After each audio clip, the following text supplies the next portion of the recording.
Welcome to SVG-TV's news for Wednesday, February 24, 2016. I am Rochelle Batiste with the details. The Ministry of Health, Wellness and the Environment is ramping up its efforts to contain the spread of the Zika virus, following confirmation yesterday that it has reached these shores.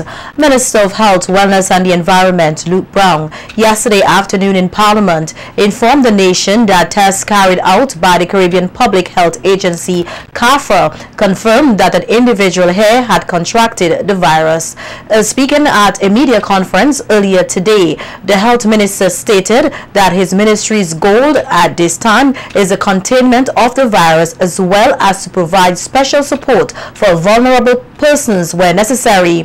Brown added that his ministry had already set up a Zika Action Committee coupled with a Zika Action Plan for the purpose of dealing with the possible outbreak of the disease.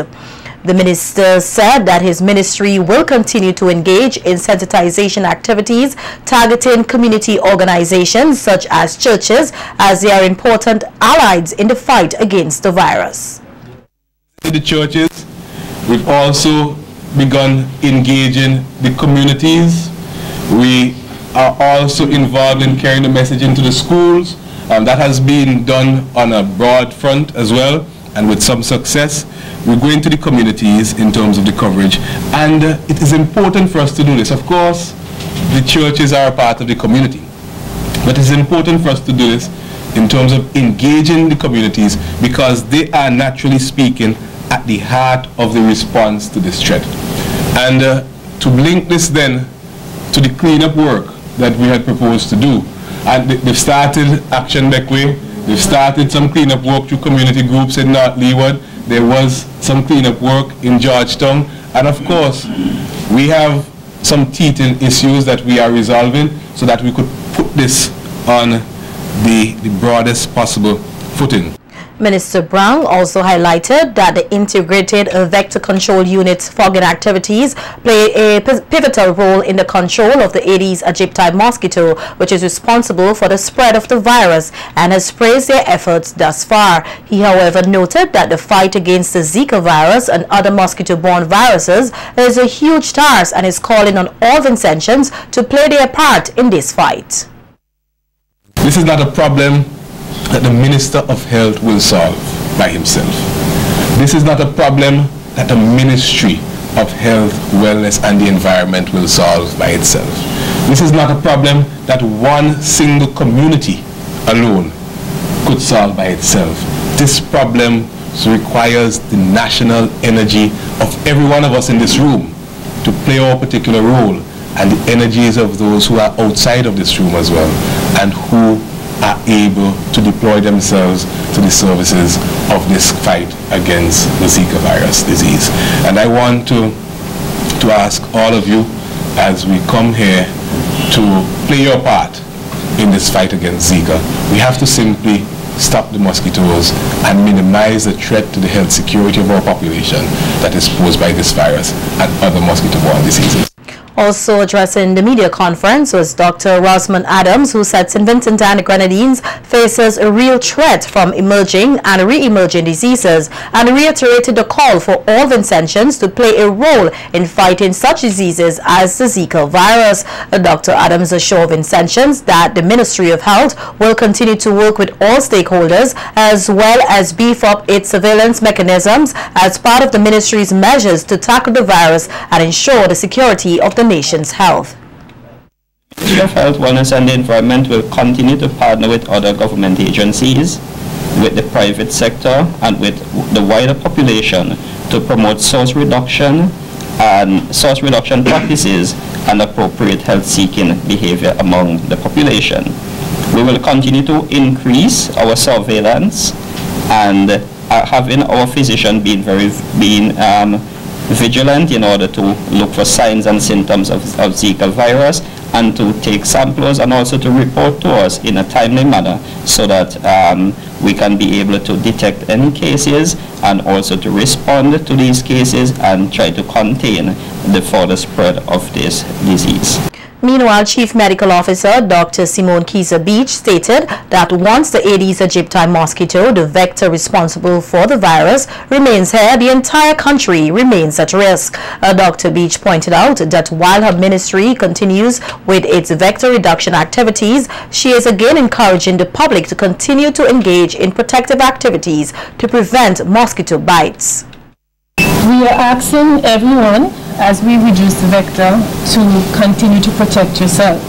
So continue to use your light-colored, long-sleeve, long pants, if possible, clothing. Continue to use your insect repellent. And last week at the Zika Symposium, Dr. Carissa Etienne pointed out that every repellent is not the same. And that for example, the deep forest in the green can, which is available at pharmacies throughout St. Vincent, is the most effective. Some of the repellents will last half an hour, some of them will last the entire day. And we are recommending that you use the insect repellents, use your long clothing, and you use mosquito nets. Dr. Beach advises persons who exhibit symptoms of the virus to seek medical attention right away, as persons should not take chances with their health. Persons who are suspicious of that they might be infected with the Zika, we are asking you to seek a health professional. Our professionals in the Ministry of Health, our nurses, our doctors, private sector physicians, they have all been informed, as Dr. said, as to the symptoms, the signs, and we are asking that you see those persons.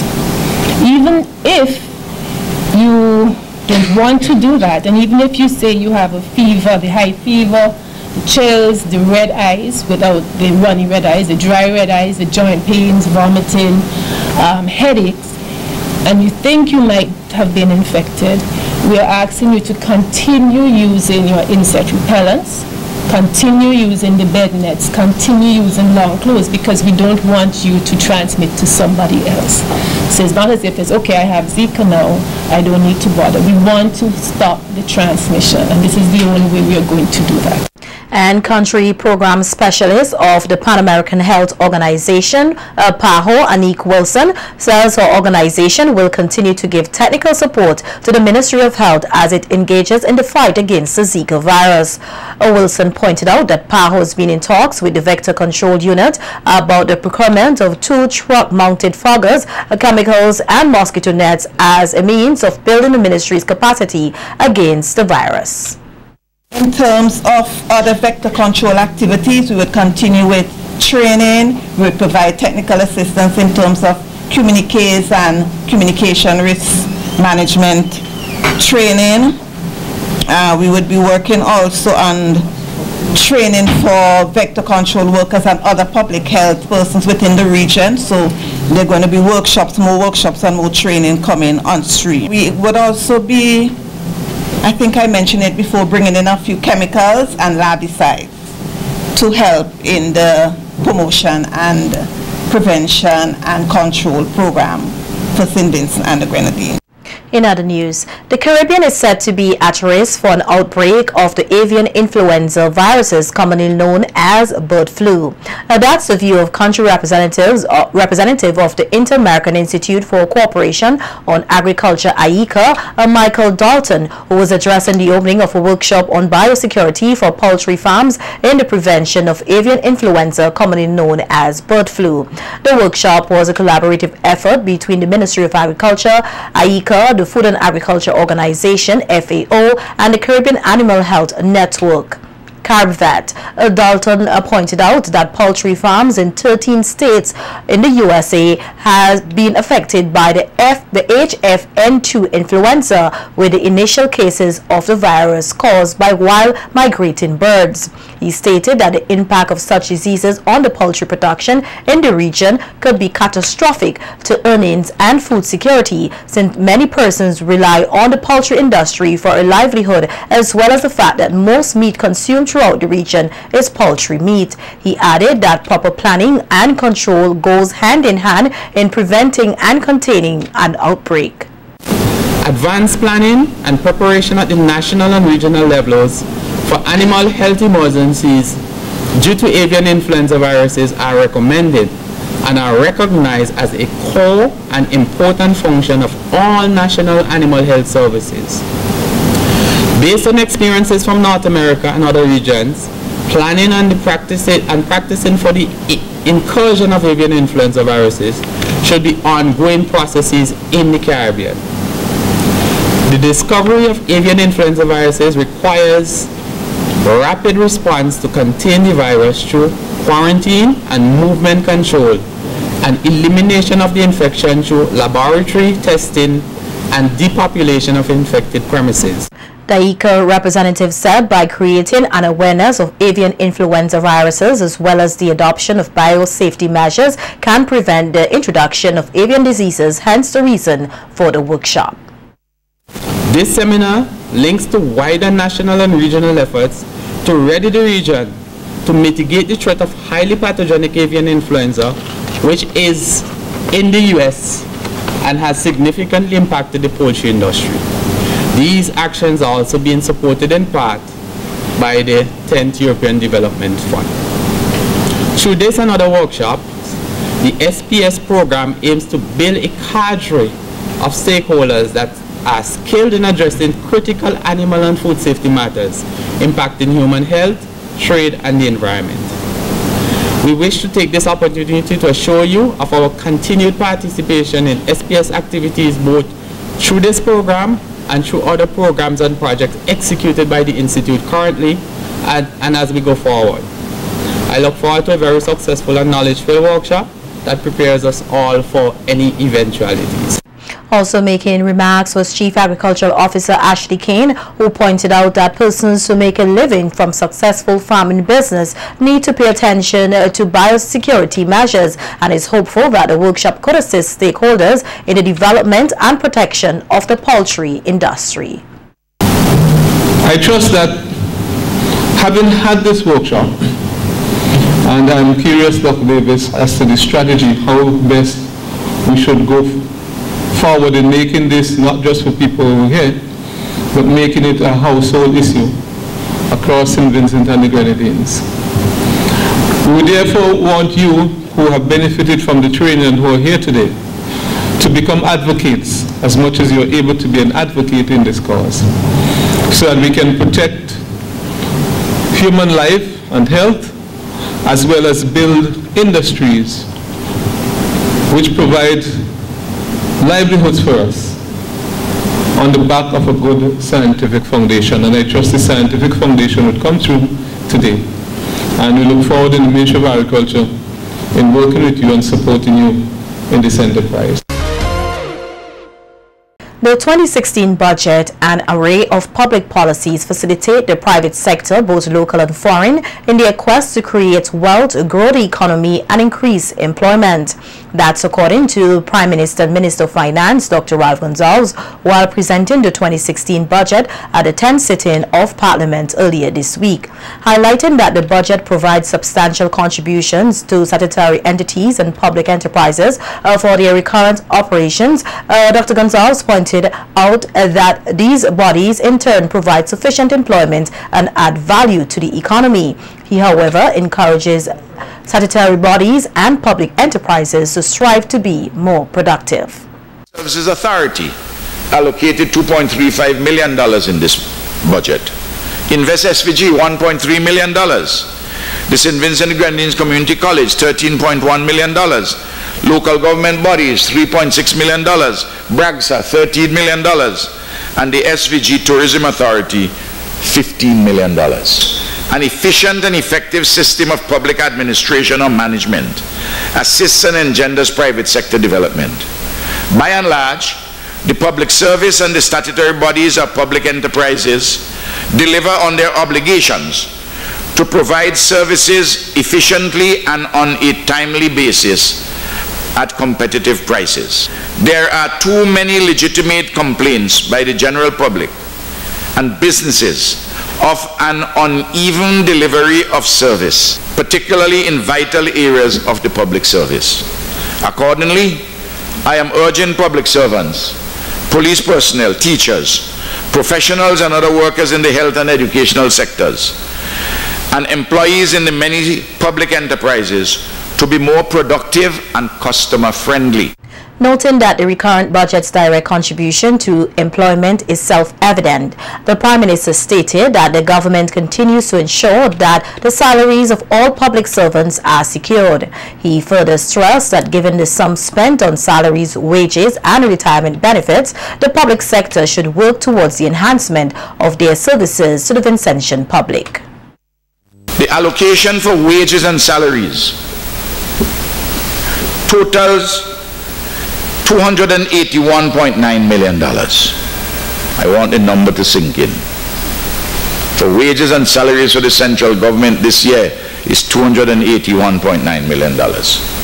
And pension payments for retired public servants and the government's NIS contributions to its current employees amount to $64 million. Thus, in the aggregate, the recurrent spending in 2016 on current and retired employees of the central government amounts to $345.9 million, or 60% of the total recurrent budget of $576.55 million, exclusive of amortization and sinking fund contribution. The public have a reasonable and legitimate expectation that all categories of public servants will improve further their delivery of services to the public who pay them. President of the SVG Teachers Union, Oswald Robinson, says, contrary to the views of some, the collective agreement signed with the government in 2010 is not in contradiction of the country's constitution. Speaking on Hits Talk last Sunday on the recent High Court ruling against the 3 teachers who were seeking reinstatement after unsuccessfully contesting general elections here, Robinson said the issue is one that the Teachers Union is committed to fight for justice for its members, since the union views the ruling as a violation of the fundamental human rights in terms of freedom of association and the right to collective bargaining, which is part of SVG's constitution. He said they will continue as a union to offer the representation to the 3 members, noting that once they can mobilize the funding, the matter will go forward. And we have been having conversation with our legal attorney, also at the executive level. And it is something that we will continue to seek justice for our membership in every possible means, legally and so on. The matter of Article 16, our argument is that it does not offend Section 26(1). Article 16 was designed to protect the benefits of those who are unsuccessful in the national general elections. It was designed to protect your benefits because, you know, people may be unsuccessful. The government's argument is the opposite. And based on the authorities which were presented, we were speaking to the issue of constitutional law. The previous judge would have ruled we have a case. Second judge ruled opposite. We believe that there is a potential there to explore this thing further. A fellow educator and historian, Curtis King, who was also a panelist on the program, says until a new collective agreement is signed, the current one stands, and therefore advises that a new agreement be introduced to Parliament to clear up the confusion. King adds that contrary to popular opinion, even if a new constitution was adopted, this issue will still have to be addressed. I have a problem every time something come up. You hear people coming forward, especially sympathizers for the administration. Oh, had you passed this constitution, this would have been this, this would have been. Come on, man, let us move the discussion to our level. Till a new collective agreement is signed. The 2005 collective agreement stands. Yes. And I'm saying, in order for it to be effective, Article 16 must be dealt with. That's the question I'm going to ask. That is why I propose that the administration now carry to the Parliament a bill to make the adjustment. ICT equipment from the Organization of American States was handed over today to the St. Vincent and the Grenadines Community College Division of Teacher Education. The handing over of the equipment came as part of a project constructed by the OECS entitled Preparing Students for the 21st Century Employment in the Eastern Caribbean. The director of the college, Nigel Scott, thanked the OES for the donation and explained that the college did not have sufficient funds to fully equip students in certain areas and that the donation will aid in a better learning division. We cannot do the process of teaching and learning and equipping our students for the world of work and the world of further study on our own. And so we believe very strongly in anything that helps us to further our mission. Any partnership that helps us to further our mission, to prepare our students and our staff, is something that we truly relish and welcome. ICT is an important pillar of our strategic plan and our strategic process and the way we do things. And we have been encouraging our lecturers as well as our students to make greater use of the technology. But of course, we have our limitations in terms of financing. And so projects like this one, sponsored by the OAS, are critical to our development as well, as they ensure that our division, in this case, Division of Teacher Education, will be better equipped to deliver the curriculum to the teacher education students as they prepare to go into the nation's classroom. The project coordinator, Joseph Green, stressed the importance and benefits of technology in the 21st century.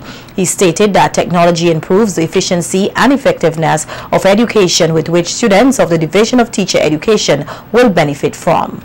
In recent years, there has been an upsurge of interest in how computers and internet can best be harnessed to improve the efficiency and effectiveness of education at all levels and in both formal and in non-formal settings. The use of computers and the internet and their associated technologies are improving in our developing countries. Our children and youth are becoming more versatile in the use of these technologies. The Caribbean region has been engaged in a number of initiatives aimed at bringing the region into the 21st century and preparing our states to take our place in the new information age. A motorcyclist was pronounced dead at the Milton Cato Memorial Hospital on Monday, February 22nd, upon crashing on the Brighton Public Road. Jimmy Michael was said to be driving along the Brighton Public Road at around 12:20 p.m. when he hit a wall and was thrown off his motorbike. He received injuries and was rushed to the hospital where he died. In news from the courts, we hear that Charles Samuel, a bartender employed at the Grand View Hotel at Villa, has been arrested and charged on 2 separate offences for burglary, which is said to have occurred at the said hotel between February 18th and 23rd, 2016. Samuel is accused of entering the room of one of the guests at the hotel, who is said to be a security advisor to the government, and deprived him of US $500. Samuel was escorted this morning to the Serious Offences Court before Senior Magistrate Rayshon Brown and pleaded guilty to the charges. As a result, he was bonded to keep the peace in the sum of $1,500 for a 6-month period. If he breaches the bond, the sum becomes payable immediately. In default, a 6-month jail term will be imposed. He was also ordered to pay compensation in the sum of US $300 as the police had recovered US $200 from him. The compensation was ordered to be paid forthwith. In default, he will serve 1 month in prison.